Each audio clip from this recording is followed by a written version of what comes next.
Another aspect of being clear is to avoid ambiguity. What's an ambiguity? An ambiguity is a word, phrase, or sentence that can be read more than one way.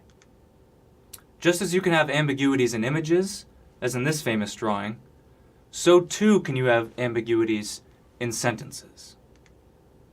While poets receive prizes for ambiguities, we in engineering and science receive lawsuits for ambiguities. Consider an example. We wanted to reduce the vibration of the fan at the exhaust as the exhaust ducting was cracking. Do you see the ambiguity? The ambiguity hinges on how you read one word, the word as. Scientific audiences first read as to mean while, and in this case, while makes sense.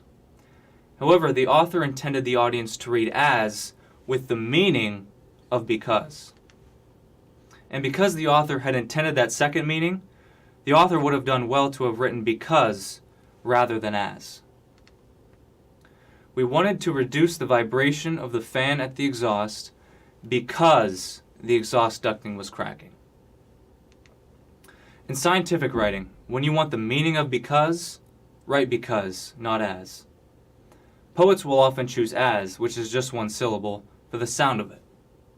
Scientists and engineers will choose because that word has just one meaning. Writing because when you mean because is one good habit for avoiding ambiguities. To begin learning the next, consider the following example. Did you trip on this sentence?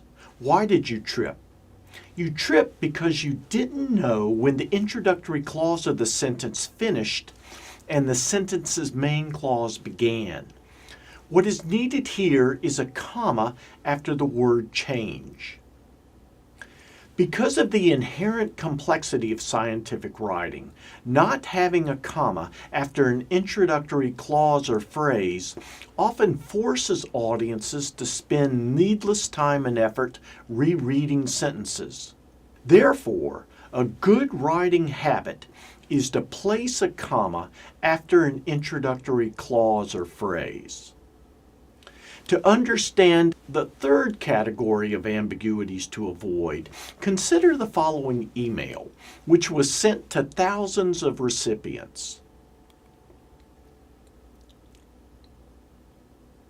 Do you see the ambiguity in this email?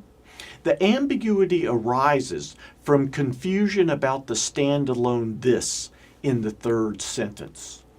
What is the reader supposed to forward out? The virus? That is the way the sentence is written.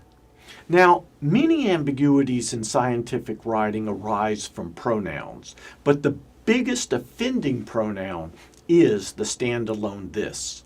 For that reason, as a third good writing habit, you should specify the standalone this.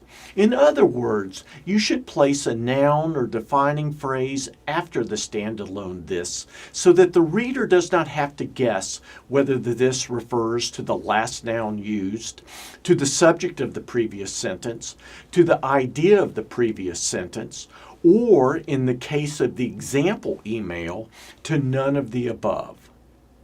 If we adopt this habit, our revision conveys what was intended. If you receive an email titled "Win a Holiday," do not open it. The email will erase everything on your hard drive. Forward this warning out to as many people as you can. The "Win a Holiday" virus is malicious and not many people know about it.